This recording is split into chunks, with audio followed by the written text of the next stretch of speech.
Vegas teaches you that everyone's running from something or chasing after something impossible. As a driver, I was just the bridge between who they were when they got in my car and who they hoped to be when they got out. Until the night I picked up a passenger who wasn't running from anything or chasing anything, just lost between two worlds. The neon lights from the Bellagio reflected off my 2007 Corolla's pristine hood, creating a kaleidoscope of colors dancing across the metallic silver paint I'd restored myself. It was a Thursday, almost midnight, and Las Vegas pulsed with its characteristic nighttime energy, an intoxicating cocktail of hope, desperation, and easy money that flowed through the city's veins like addicted blood. I was parked at my usual spot right in front of the Bellagio's golden doors, where the dancing fountains performed their water symphony every 15 minutes. The location was strategic. I'd gotten this tip from old Murphy, an Irish cabbie who'd worked these streets for 30 years before I arrived. Miranda, he'd always say in his thick accent, the rich come out tired of losing money and want to get home fast. That's where you make the difference. My Glock 19 rested in its custom holster, mounted under the driver's seat, a precaution. I learned during my police days that became even more necessary after discovering how dirty life on Vegas streets could get, especially for a woman, especially for an ex-cop with a tarnished reputation. The man who waved me down didn't fit the usual pattern of my nighttime passengers. While most emerged from the casino with loose ties, disheveled hair, and that glazed look of someone who'd spent hours hypnotized by slot machines, this guy looked like he'd stepped straight out of GQ magazine. His suit was clearly Italian, probably Armani or Brioni, tailored to perfectly hug his athletic silhouette. His black leather shoes gleamed even under the street's artificial light, and the watch on his left wrist caught my attention for a second. A Patek Philippe that cost more than 3 years of my salary when I was still a cop. But it was the eyes that intrigued me. Blue like the desert sky at dawn, yet carrying a depth that suggested untold stories. These weren't the eyes of a tourist seeking fun, nor of an executive on a business trip. These were eyes that had seen too much. I pressed the accelerator gently and glided to where he stood. The window rolled down with the familiar hum of the electric motor I'd replaced last month. "I want to go somewhere to eat," he said, his voice deep and controlled, with a slight accent I couldn't immediately identify. I frowned, confused. We were literally at the Bellagio's entrance, which housed Le Cirque, Picasso, and at least 6 other restaurants that charged more for an appetizer than I made on a good night. "Just turn around and go into this casino, sir. There's no better place to eat than right here," he smiled, a small, almost imperceptible smile at the corner of his mouth that somehow managed to be both charming and melancholic. "You're right, but anywhere except here." "What place would you suggest then?" "Look, sir, any casino around here, and you can't go wrong with the food, drinks, and companions, if you're looking for one. I'm not looking for women. I just want to eat something." "And you, where would you eat?" The question caught me off guard. "I don't have your money, sir." "Exactly. That's why I want to know where you go eat right now." I thought for a moment, my stomach rumbling quietly as if it wanted to join the conversation. There was a place, the Atomic Diner on Fremont Street.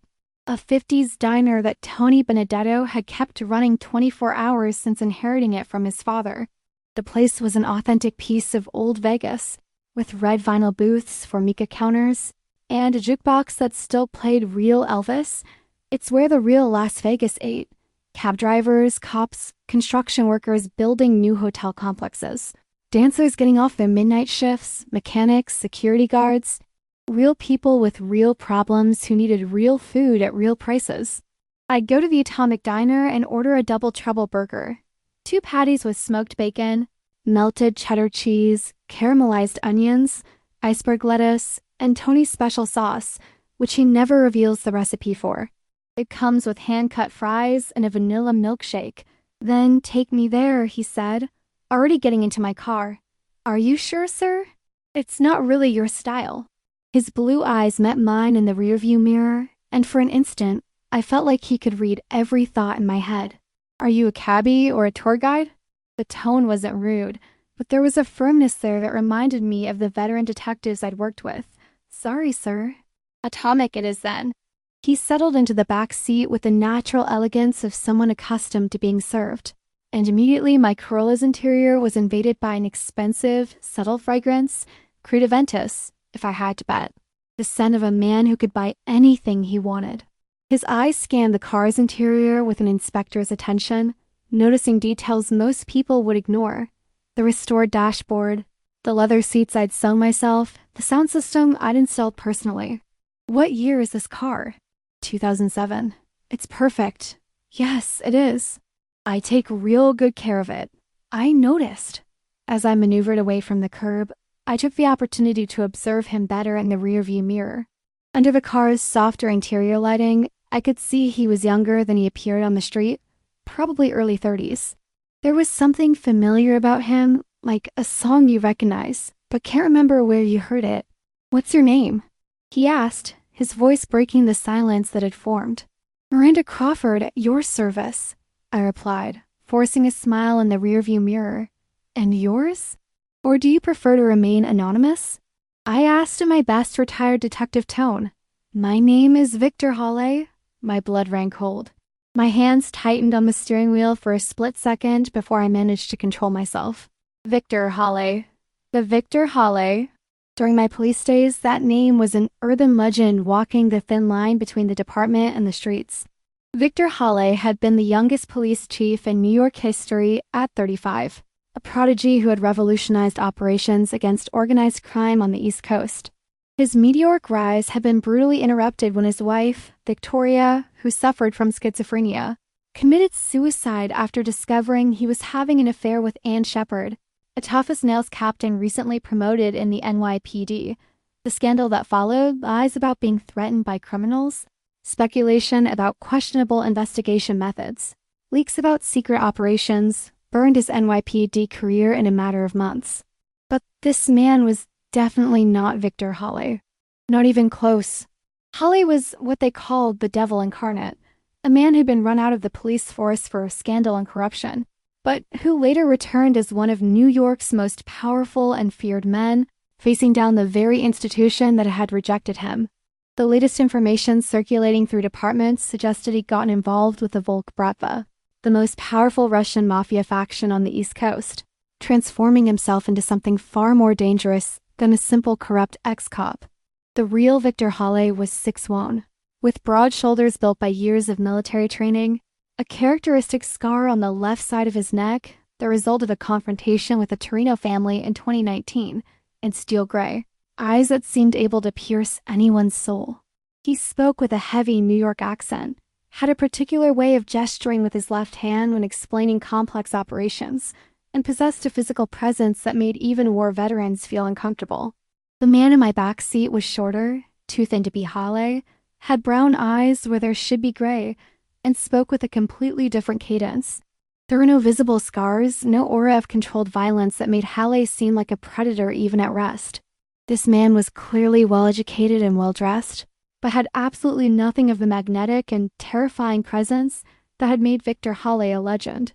I'd seen photos of Victor Hawley in confidential reports dozens of times, always grainy surveillance images, security camera captures in airports, photos taken from a distance during intelligence operations.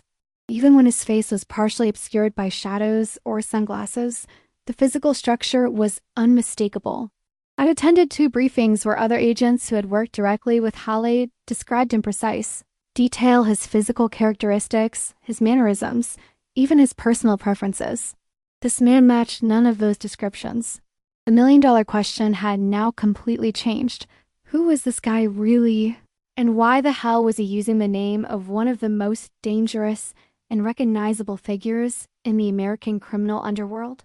It wasn't possible that he thought he could fool someone with basic knowledge of organized crime. Victor Hawley wasn't just famous, he was infamous. Maybe he was counting on exactly that.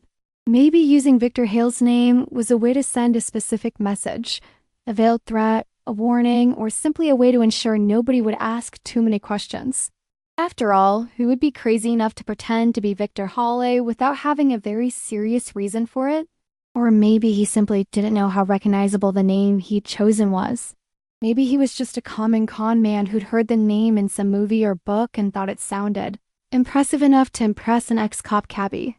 Anyway, at that moment, The man who had falsely identified himself as Victor Hawley emanated only a deep melancholy that seemed to seep through the pores of his expensive skin and spread through my car's interior like an invisible mist.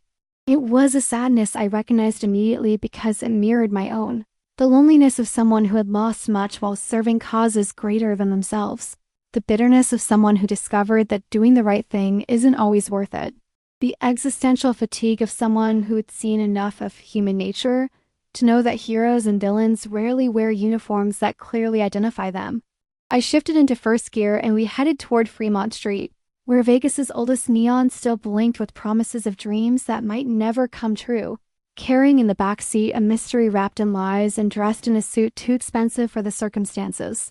We arrived at the Atomic Diner around 1 in the morning, and I was received as if I were a queen returning from a long exile. Tony Benedetto himself came to greet me, wiping his hands on his grease-stained apron and flashing a smile that lit up his round, bearded face. Tony was about 60, with graying hair always disheveled, and that generous belly of someone who tastes his own food with religious dedication. His hands were enormous, calloused from decades working in kitchens, but surprisingly delicate when handling ingredients. "Miranda, Madonna Mia, how long it's been, dear?" He opened his arms theatrically, as if receiving a prodigal daughter. "I asked about you the other day to the folks at the precinct. They said you left town."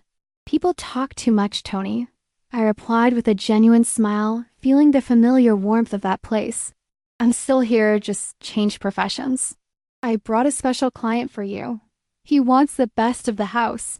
Tony turned to my passenger with that exaggerated Italian hospitality that made him famous among the local police. "Hey!" "Thank you, Miranda. Welcome to my kingdom, sir." He tapped his chest with pride. "Make yourself comfortable. I'll bring the menu right away. But let me tell you in advance, if Miranda brought you here, it's because you have good taste." The fake Victor nodded politely, but I noticed his eyes did a quick but systematic sweep of the environment, counting exits, cataloging other customers, observing strategically positioned mirrors. Interesting. Maybe he wasn't as harmless as he seemed. "I'll go to the bathroom real quick," I told him, needing a few minutes to process the situation. "Of course, no rush," he replied, his voice maintaining that polite but slightly distant tone. On my way to the bathroom, the Atomic Diner enveloped me with its familiar atmosphere. The walls were covered with 50s memorabilia, old movie posters, black and white photos of Las Vegas, when it was still a small desert town, a jukebox that still worked in the corner. The smell of frying bacon mixed with the aroma of strong coffee that Tony insisted on making Italian style, and the low sound of conversations mixed with the clinking of plates and silverware. That's when I encountered several familiar faces scattered throughout the tables, former colleagues, informants, even some minor criminals who frequented the place because they knew Tony maintained a strict policy of neutrality. The Atomic was Swiss territory in the middle of Vegas's urban chaos, but it was Big Bob who made me stop completely. He was at a back table with 3 other cops, and when he saw me, his face lit up like a lighthouse. Hey, if it isn't Recruit Crawford in person." Big Bob stood up with that surprising gracefulness that truly large men sometimes possess. He was over 6 feet tall, with shoulders that seemed capable of knocking down a wall, but moved with a dancer's fluidity. His arms enveloped me in a hug where I literally disappeared amid that immense body. But the embrace was more than affectionate. It was fraternal, protective, loaded with genuine affection that made me feel, for a few seconds, that I still had family in this world. "Hi, Bob. It's been so long, my big guy." "I've missed you so much." I turned to greet the other 3 cops who were with him. I recognized Sergeant Martinez, Detective Johnson, and a young man who must be a recruit. "Good evening, guys." "Watch out for this man," I joked, pointing to Bob. "He's big, but he's dangerous as a leopard when it comes to training recruits." Everyone laughed, and for a moment I felt back to the old days when being part of the police force still meant something to me. Bob leaned in slightly, lowering his voice with that paternal concern he always showed me. "How are things, Miranda? I heard what they did to you." His eyes darkened. "The police are getting more and more disgusting. Filthy people who don't deserve to wear the uniform." Look, Bob, I replied honestly. I suffered a lot at first. I won't lie. But now looking in perspective, I see it was better for me. I make more as a cabbie than I made as a cop, work fewer hours, take fewer risks, and don't have to deal with corrupt superiors or internal politics. So, in a way, I got an upgrade. Bob's smile widened. How wonderful to hear that. You were always too smart for that rotten institution anyway. Let's schedule lunch one of these days. I need to hear all your cabbie stories. Let's do it, Bob, but let me go to the bathroom now. I have a big shot at my table and need to get back before he thinks I ran away. Okay, but don't forget to call me. Let's have lunch soon, okay? Promise? You got it. Bob was one of the last genuinely upright figures left in the Vegas Police Department. One of the oldest on the force, he knew everything and everyone in the city, had friendships with both criminals and judges, but never wanted to leave patrol duty. He knew higher positions required deals with the devil, and Bob didn't want that. So he stayed in the same role for over 20 years, doing patrol, training recruits, being the moral heart of an institution that had lost its soul long ago.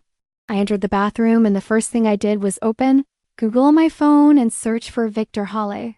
And there he was, handsome, powerful, intimidating even in official photographs.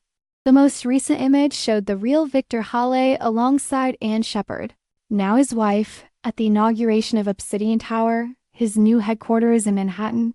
He wore an impeccable tuxedo, she a red dress that cost more than my car, and both had that aura of absolute power that only some people can project. I left the photo clearly visible on the screen, washed my face and hands with cold water to prepare myself mentally, and returned to the table. The fake Victor Halle was drinking a glass of Diet Coke while waiting for his order to arrive, discreetly observing other customers with that subtle attention that confirmed my suspicion that he wasn't completely harmless. When Tony appeared to take my order, I asked for my absolute favorite. Double Trouble Burger, please, Tony, and go all out. I've missed your food. For my Miranda, always the best. Tony winked and disappeared into the kitchen, whistling an Italian song. The burgers arrived after 20 minutes. Tony never disappointed. The Double Trouble Burger was a culinary masterpiece. 2 juicy patties, melted cheese, crispy bacon, caramelized onions, house special sauce, all served with hand-cut fries seasoned with herbs that Tony grew in the restaurant's backyard.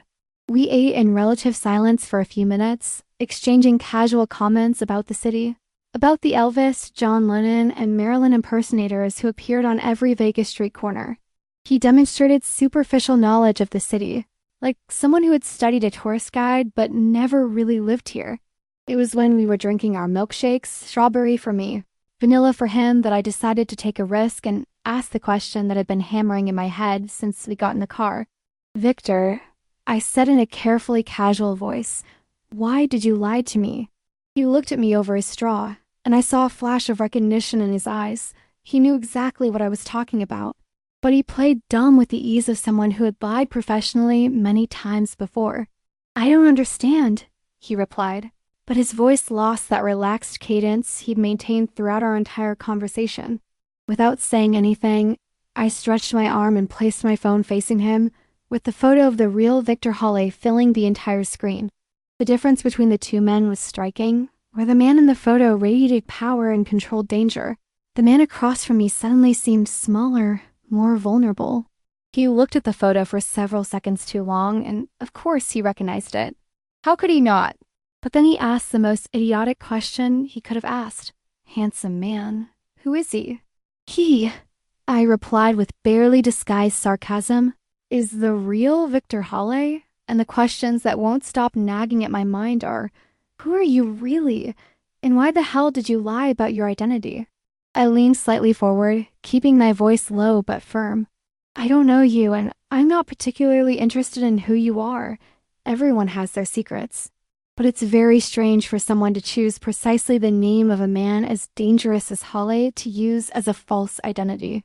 Are you a fan of his? An enemy? Did you work with him? What exactly do you have to do with Victor Halle? The man looked at me, and for a moment I saw something that surprised me, an expression of genuine hatred, but not directed at me. It was as if my question had touched a deep wound that had never healed properly. I'm sorry. he said finally, his voice loaded with bitter resignation. My name is Nicholas Mirov. He paused, as if the name itself was too heavy a burden to carry. My father is one of the powerful men in the Volksbrafa and Victor Halle. Well, he might be the only American who moves through the organization's most intimate corridors as if he were family.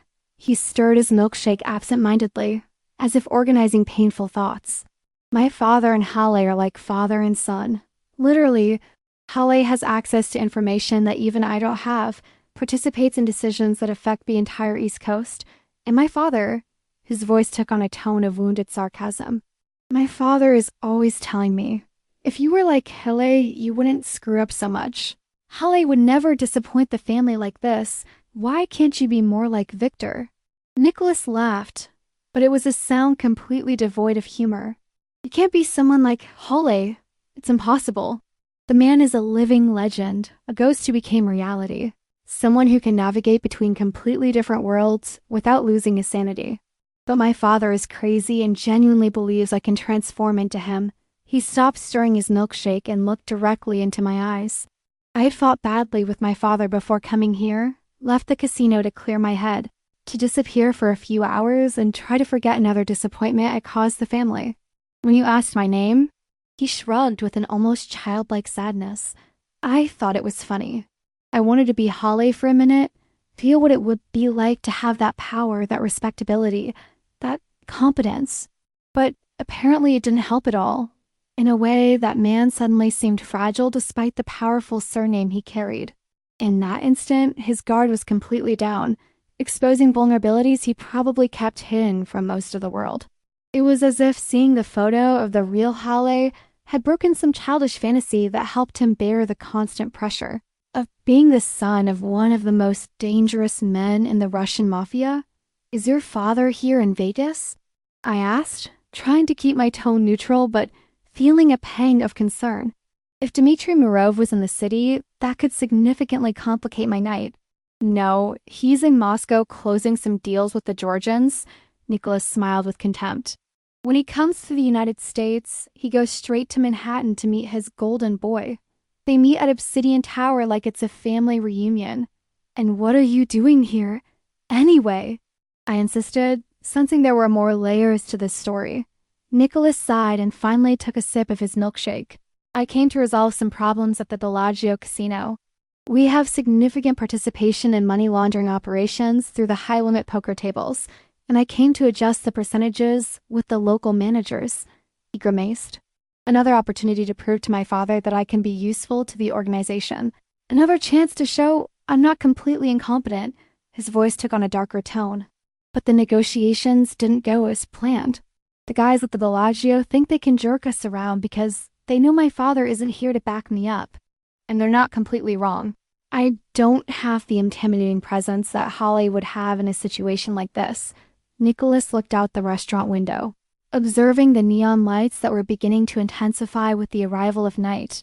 You know what's the most ironic part of all this? Halle would probably resolve this situation in a 15-minute conversation, without violence, without drama, just with that presence of his that makes people instinctively understand it's better to cooperate. I spent 3 hours in a meeting room and only managed to irritate everyone. He turned back to me, and I saw in those brown eyes a complex mixture of shame, frustration, and a deep loneliness I recognized immediately. It was the loneliness of someone who lived perpetually in the shadow of expectations impossible to meet. That's why when you asked my name, it was almost instinctive to lie. For a few minutes, I wanted to experiment with what it would be like to be someone people respect and fear, instead of just being Mirov's problem son who never manages to do anything right. When Nicholas finished speaking, a strange silence settled between us. It wasn't the kind of awkward silence that emerges after embarrassing revelations. It was something deeper, as if we were both processing not just his words, but the emotional weight behind them. I observed his face while he absent-mindedly played with his milkshake straw. There was something devastatingly honest in the way he had admitted his insecurities, and how he had exposed his wounds without trying to protect himself. It was rare to encounter this transparency, especially coming from someone raised in a world where vulnerability was a fatal weakness. You know what caught my attention most in all of this? I said finally, keeping my voice soft. It's not the fact that you lied about your name. It's that you specifically chose the name of someone you admire, but who also represents everything you think you can't be. Nicholas raised his eyes to meet mine, and I saw in them a cautious curiosity, as if he was wondering where I was going with this. That tells me you know exactly who you'd like to be, I continued.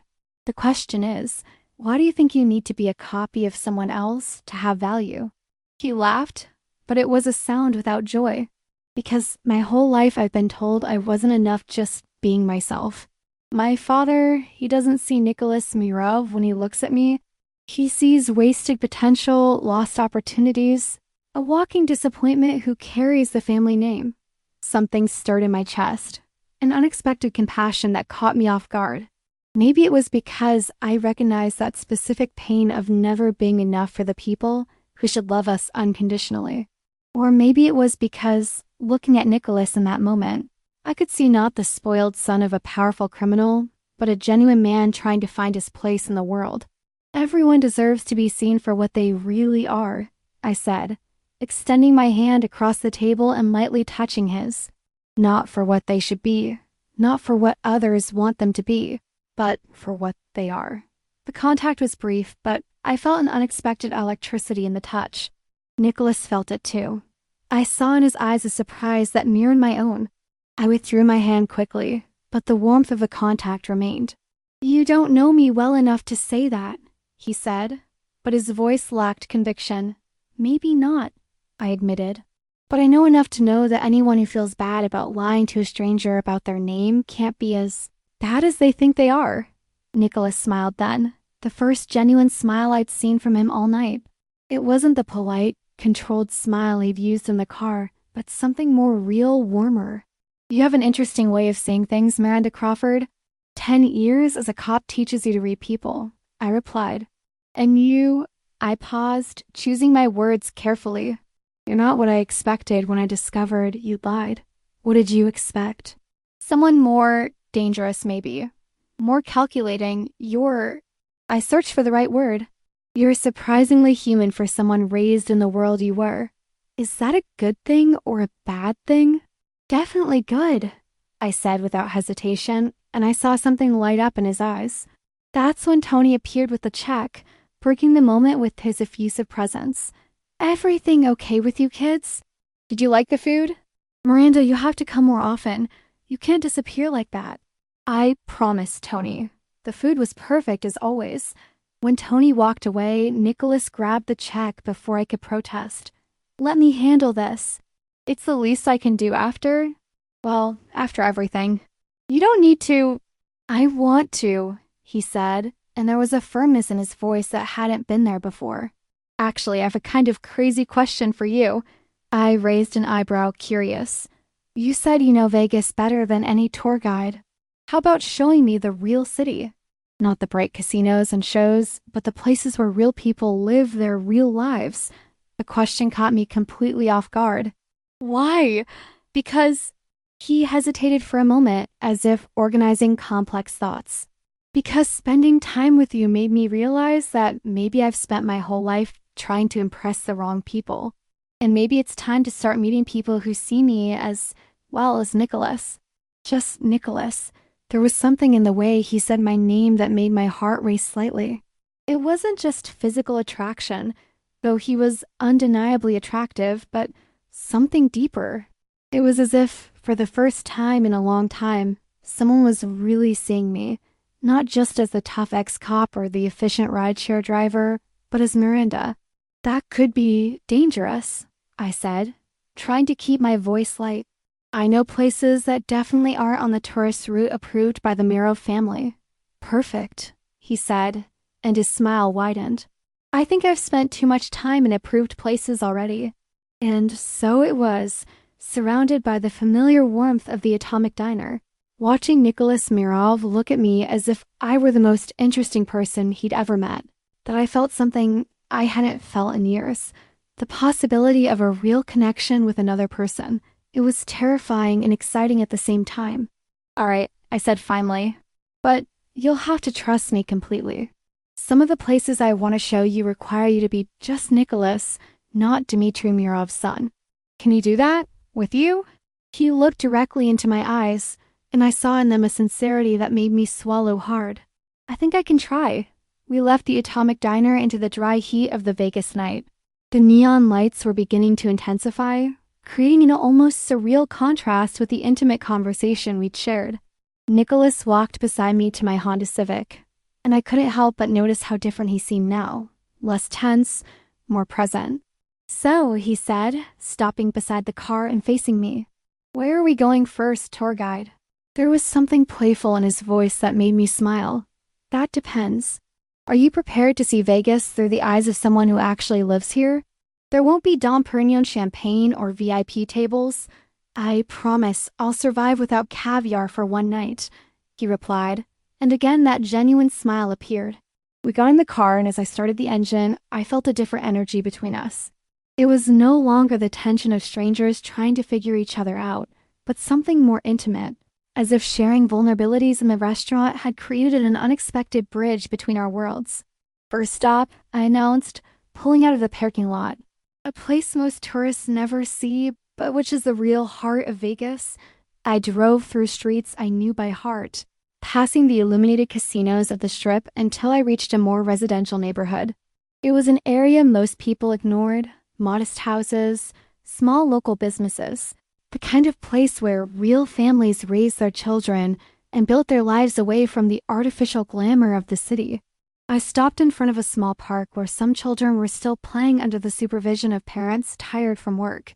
Elderly people played dominoes at concrete tables, and teenage skaters practiced tricks on a paved area. "Desert Breeze Park," I said, turning off the engine. "Nothing special about it. Won't show up on any influencer's Instagram." "But this is where the real Vegas happens," Nicholas observed through the window, genuinely interested. "It's different from what I imagined." "How so?" "More normal. More human." He turned to face me. "I always thought of Vegas as if it were just casinos and hotels, as if the city existed only to entertain visitors. Most people think that way," I said, getting out of the car. "But more than 2 million people live here. They have normal jobs, normal families, normal problems. The casinos are just where some of them work." We walked through the park, and I noticed how Nicholas observed everything with genuine curiosity. A Hispanic family was having a late picnic. Children ran between the trees. An elderly couple exercised by walking slowly around the track. "Do you come here often?" he asked. "Sometimes, when I need to remember that the world is bigger than airport runs and superficial conversations with passengers." I paused, realizing how much I was opening up. After I left the police, I had to relearn how to connect with normal people. Places like this helped me. "Why did you leave the police?" "If that's not too personal," the question caught me off guard, but something in the genuine way he asked made me want to answer. "I discovered that some of my colleagues were being paid to ignore certain activities. When I tried to report it, I found out the corruption went deeper than I imagined." My voice became more bitter. "I ended up being the one investigated for inappropriate conduct." Nicholas stopped walking and faced me. "They punished you for trying to do the right thing." "Welcome to the real world, Nicholas. The good guys don't always win." "That's..." He hesitated, as if processing the injustice. "That's terrible." "You didn't deserve that." There was genuine indignation in his voice that surprised me. "Why does that bother you so much?" "I bet your world is full of situations where doing the right thing isn't exactly a priority." Nicholas was quiet for a long moment, watching a child trying to teach tricks to a small dog. "Maybe that's why it bothers me. I grew up seeing people punished for honesty, rewarded for blind loyalty. Seeing that this happens even to people like you, people who really try to make a difference." He shook his head. "Kind of confirms that the world is more fucked up than I thought." The raw vulnerability in his voice hit me hard. Here was a man raised in privilege and power, but genuinely disturbed by the injustice I had suffered. It was unexpected and somehow deeply attractive. "Hey," I said softly, touching his arm. "Don't let that get you down." "The world has bad things, but it also has this." I indicated around us. "The happy family." The children playing, the simple but real community. Genuine people, moments of real connection, the possibility of being authentic with someone. He looked at me then with an intensity that made my heart race. Is that what you're doing with me now? Giving me the possibility to be authentic? You already are, I replied, realizing how close we were now. From the moment you admitted to lying about your name, you've been more real than most people I know. Miranda. His voice became lower, more intimate. I don't know how to thank you for this, for seeing me as just Nicholas. You don't need to thank me, just keep being yourself. For a moment, we stood there under the soft lights of the park, the world around us continuing its nightly dance, while something new and fragile grew between us. It wasn't just attraction, though there was definitely that, but something deeper. It was mutual recognition. Two people who had spent too much time feeling misunderstood finding someone who really saw them. What's the next stop? Nicholas asked, but didn't move away. Depends, I said, smiling. How brave are you feeling? With you? I think I'm feeling braver than I've felt in years. And it was then, hearing the absolute sincerity in his voice, that I knew I was in dangerous territory. Not the kind of physical danger I knew well from my years as a cop, but something much more frightening. The real possibility of genuinely caring about Nicholas Morove. All right then, I said, trying to ignore the way my heart raced when he said he felt brave with me. The next stop will test that. We returned to the car, and this time Nicholas naturally adjusted the passenger seat. As if he was already getting used to my modest Corolla, there was something strangely intimate about it. Seeing him adapt to my space, to my world. Where to now? He asked, fastening his seatbelt. A place that will shock your vision of Vegas, I replied, starting the engine. And it will test whether you really want to know the real city or if you're still romanticizing the experience. I drove toward downtown, but not to the renovated historic area that tourists visited. Instead, I stopped in front of a small community center in a neighborhood that had clearly seen better days. Paint was peeling from the walls, the windows had bars, and the lighting was poor. St. Vincent Community Center, I announced. Every Tuesday night, they serve free dinner to those who need it. Every Thursday, there are adult literacy classes.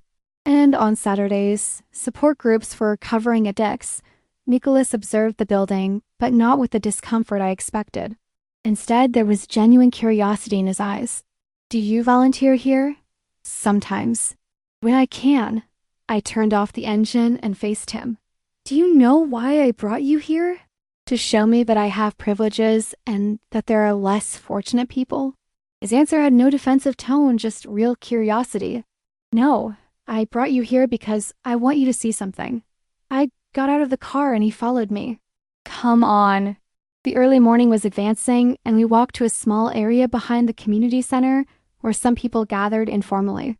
I recognized some faces. Marcus, an Afghanistan veteran struggling with addiction. Isabel, a single mother who attended literacy classes. Tommy, an elderly man who came here more for company than food. Hey, Miranda. Isabel waved from the table where she was helping her 8-year-old son with homework under a streetlight. You haven't been here for weeks. Hi, Isabel. How's Joey? Getting good grades. He wants to be a police officer when he grows up. Just like you were. I felt Nicholas watching me with renewed interest as I talked with Isabel and Joey. I introduced him simply as Nicholas, a friend, and noticed how he naturally crouched down to the boy's height when Joey started talking excitedly about a science project. You're building a volcano? Nicholas asked, genuinely interested. Man, I loved doing that when I was a kid. What chemical combination are you going to use? While Nicholas talked with Joey about baking soda and vinegar, Isabel approached me. He's different from the other guys you've brought here, she said quietly. I've never brought anyone here, Isabel. Exactly. She smiled knowingly. That's why he's different. I watched Nicholas patiently explain to Joey how to create a more dramatic reaction in the volcano, using language a child could understand. There was no condescension in his voice, no obvious discomfort with the environment. If I didn't know who he was, I would never guess he grew up in mansions and armored cars. Marcus, come here. I called the veteran who was sitting alone on a nearby bench. I want to introduce you to someone. Marcus approached with his cane, the result of an injury in Afghanistan. Nicholas stood up and naturally extended his hand. Nicholas, he said simply. Marcus, pleasure. Miranda told me you served in Afghanistan, Nicholas continued. A guy I know was there too. He talked about how difficult it was to come home after. Marcus nodded. It's a complicated transition. You lose your sense of purpose, you know? There you knew exactly why you were waking up every day. And now? Have you found a new purpose? Nicholas's question was genuine, without the forced tone most people used when trying to talk with veterans. I'm working on it, Marcus replied. This place helps. Miranda too. She connected me with a security training program starting next week. Nicholas looked at me with something that could be described as admiration. Miranda did that? She does that for a bunch of people here. She doesn't just give cheap rides. She really cares, you know? I felt my cheeks warm. I wasn't used to receiving credit for the small favors I did. To me, they were just ways to stay connected with the community, to feel like I was still making some difference after leaving the police. Miranda, Nicholas said when Marcus walked away to talk with others, why did you bring me here? Because I wanted you to see something real, I replied. Not romanticized, not performative. Just real people dealing with real problems and supporting each other. And why was it important to you that I see this? The question caught me off guard because it forced me to confront my own motivation. Why was it important? Why did I care so much about what Nicholas thought? Because I hesitated, organizing my thoughts. Because you've spent your whole life trying to be someone you're not to impress people who apparently never get impressed. And I wanted you to see that there are people in the world who would accept you exactly as you are, without all the performance. Nicholas was quiet for a long moment, watching Joey show his project to other children, Marcus talking animatedly with Isabel about the new job, the small community functioning with genuine care for each other. You know what's most incredible about all this? He said finally. What? Nobody here asks me what I do for a living, who my father is, where I live. They just accepted me. That's how it works when you're genuine with genuine people. He turned to face me then, and there was something new in his eyes, a deeper vulnerability, but also a kind of relief. Miranda, I need to tell you something. My stomach tightened slightly. What? Tonight? Talking with you, seeing these places, these people. It's the first time in years that I feel like a normal person. Like someone who can have real conversations, make genuine connections. He paused, as if struggling with the words. It's the first time I feel like Nicholas, just Nicholas. The weight of the confession hung between us. There was something deeply intimate about being the person who provided this experience for him, about being seen as someone who offered emotional safety. Nicholas, I know we barely know each other, he continued quickly. I know we come from completely different worlds, that I have complicated baggage, but I feel like you're the first person in a long time who really sees me. And he hesitated, raw vulnerability in his voice. I don't want this night to end. My heart raced dangerously. I was definitely in unknown territory now, where the lines between professional and personal, between safety and risk, were completely blurred. Nicholas. I started again, but the words died when I saw hope and fear battling in his eyes. The truth was that I didn't want the night to end either. I looked at Nicholas, seeing the raw vulnerability in his eyes, and felt something break inside me. A resistance I didn't even know I was maintaining. The truth was that I was scared too, but not because of what he represented or where he came from. I was scared because it had been a long time since someone really saw me, completely accepted me, and made me feel like I was enough exactly as I was. I don't want it to end either, I finally admitted, my voice lower than I intended. The relief that passed across his face was almost palpable. So what do we do now? It was a question loaded with possibilities. We both knew we were at a turning point, a moment where we could retreat to the safety of superficiality or take a step forward towards something real and frightening. There's one more place I want to show you, I said finally. But this one is different. It's personal. Personal how? It's where I go when I need to think. When the world gets too small and I need perspective. I paused, realizing the weight of what I was offering. I've never taken anyone there. Nicholas studied me for a moment, as if understanding the magnitude of what I was sharing. Are you sure?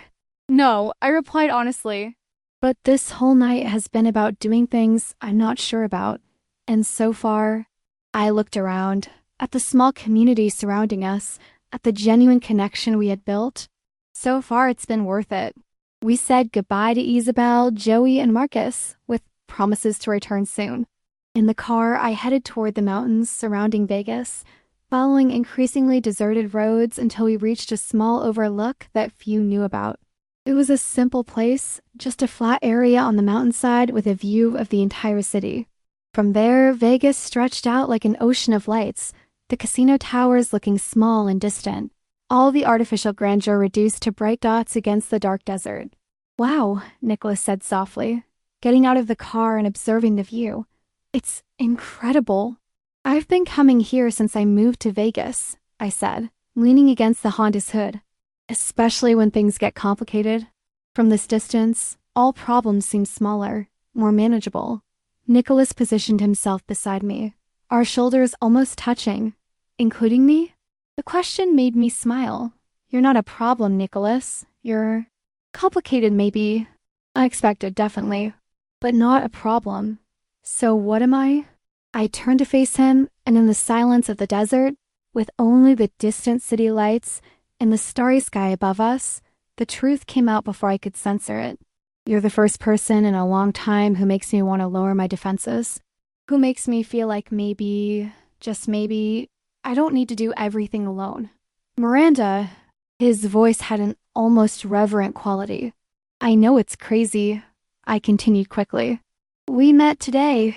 You have a complicated life. I have my own baggage. Logically, it makes no sense for me to be here, sharing my secret places with you, feeling like what? Like maybe I found someone who really understands me. Nicholas turned completely to face me then, and there was something new in his expression, determination mixed with tenderness. Miranda, can I tell you something that might sound equally crazy? I nodded, my heart racing. Tonight was the first time in my life I felt completely seen and accepted for who I really am. Not for what I represent, not for what I can offer, but for the Nicholas that exists beneath all the expectations and performances. He paused, taking a deep breath. And the first time I look at someone and think that maybe, just maybe, I could be enough. The raw honesty in his words hit me like a punch to the chest. Here was a man raised in power and privilege, admitting he had never felt sufficient, that he had never felt truly seen. Nicholas, I know it's complicated, he continued. I know my life comes with risks and complications you don't deserve. I know it would probably be easier for you if I were just another passenger you'd forget tomorrow. Easier, yes, I admitted, but not necessarily better. He smiled then, that genuine smile that completely transformed his face. So where does that leave us? It was the question that had been hanging between us since we left the restaurant. Two people from different worlds, with complicated pasts, finding an unexpected and frighteningly real connection. Honestly, I don't know, I said. Everything in me should be running in the opposite direction. You represent everything I've spent years trying to avoid: complication, danger, involvement with people whose lives are questionable. But when I look at you, I don't see Dmitry Morov's son. I see Nicholas, someone who's trying to figure out who he really is, someone who cares about real things, who gets genuinely indignant when hearing about injustice, who talks to children about volcanoes and veterans about life purpose. I paused, gathering courage for the next part. I see someone who reminds me why it's worth connecting with other people. Nicholas took a step closer, and now we were close enough for me to feel the warmth of his body, to see the small lines around his eyes that suggested he smiled more than I had initially imagined. Miranda, can I ask you a direct question? Sure. If I weren't who I am, if I were just Nicholas, a normal guy with a normal job, would you be interested in seeing me again? The question was both simple and loaded. He was asking me to separate my feelings for him from the reality of his situation, to imagine a world where the complications didn't exist. Yes, I replied without hesitation. Definitely yes. Then maybe the real question is, are you willing to see where this could lead, even knowing the complications? I looked at him, at this man who had entered my life as a lie and revealed himself as one of the most genuine people I had met in years. I thought about all the reasons why I should say no. His family, my past, the differences between our worlds. Then I thought about how I felt beside him. How for the first time in a long time, I didn't feel alone in the world. "Nicholas," I said finally, "I have only one condition." "What?" "No lies between us. No matter how difficult the truth is, no matter how complicated the situation gets. If we're going to try this, it has to be with complete honesty." He extended his hand, and when I took it, I felt again that electricity, that sensation of connection that went beyond physical attraction. "Complete honesty," he agreed. "Starting now, I'm completely captivated by the way you see the world, by the way you make me feel like I could be a better person than I am." My heart raced. "Nicholas, and you? What's your truth now?"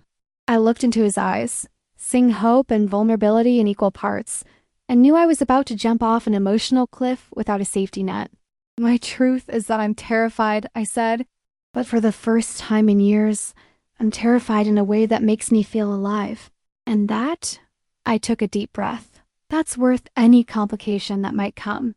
He smiled then, the kind of smile that illuminates not just a face, but all the space around it. "So we're doing this. We're going to see where this madness takes us?" "We're doing this," I confirmed, surprising myself with how much certainty was in my voice. And there, under the starry Nevada desert sky, with the lights of Vegas twinkling distant below us, Nicholas Mirov leaned in and kissed me. It was soft at first, almost hesitant, as if he still couldn't believe this was happening. But when I returned the kiss, when my arms found his neck and his wrapped around my waist, everything changed. It was a kiss that spoke of possibilities, of unexpected beginnings, of two people finding something real amidst a world full of artifice. It was frightening and perfect at the same time. When we separated, we remained embraced, breaths mingling in the cool mountain air. "So," Nicholas said softly, "what's our next move, Miranda Crawford?" I smiled, feeling braver and more hopeful than I had felt in years. "First, you're going to give me your real number, not the one you use for family business. Second, we're going to see if you can be a normal guy on a normal date." I paused, smiling. "And third, you're going to have to introduce me to your friends.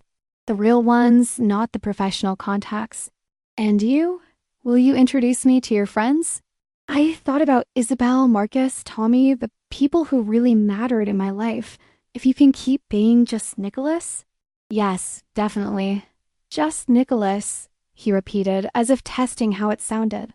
"I think I could get used to that." "You better get used to it," I said, kissing him lightly. "Because it's the only version of you I'm interested in."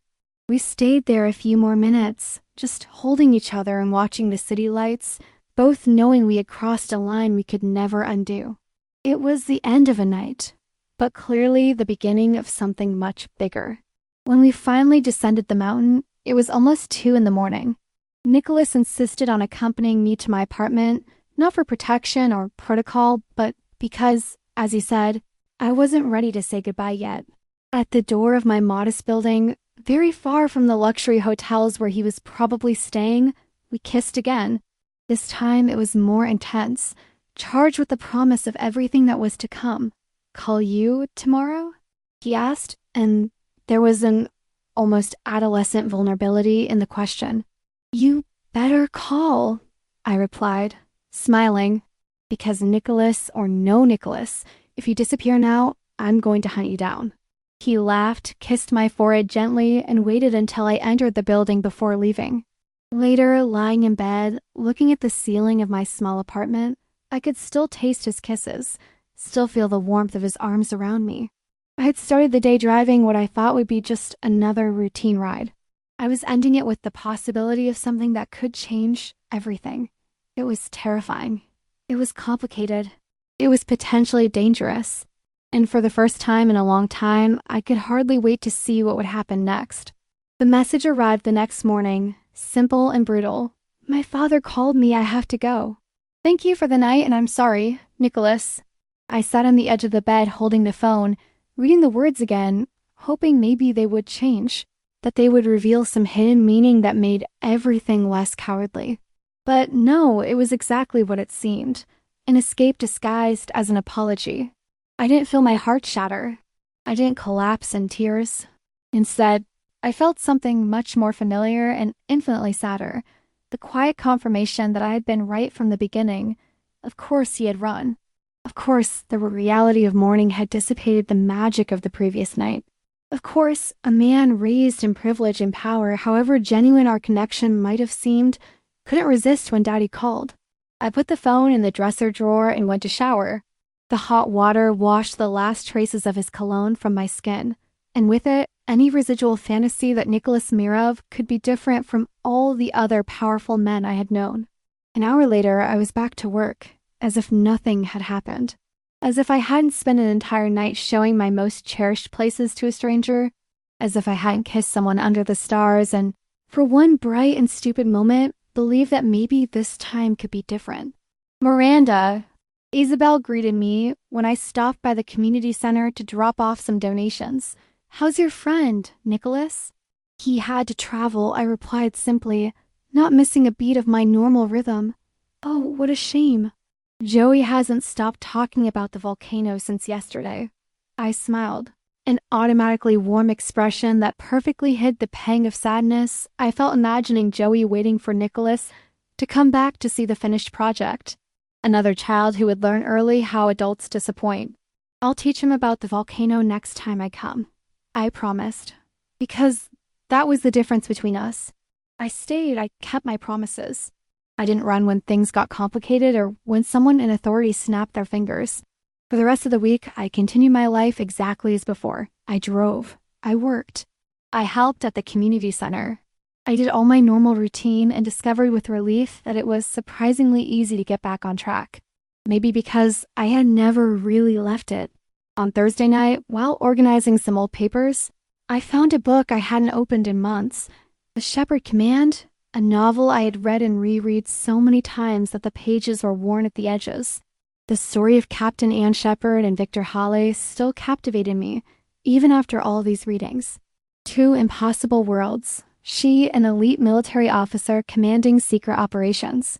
He, a brilliant civilian caught between family loyalties and personal conscience. The kind of love that transcended barriers, that survived betrayals, lies, and even the temporary death of one of them. For a moment the night before, sitting at my secret lookout with Nicholas, I'd allowed myself to imagine we were like them. That our different worlds could meet in something greater than their individual limitations.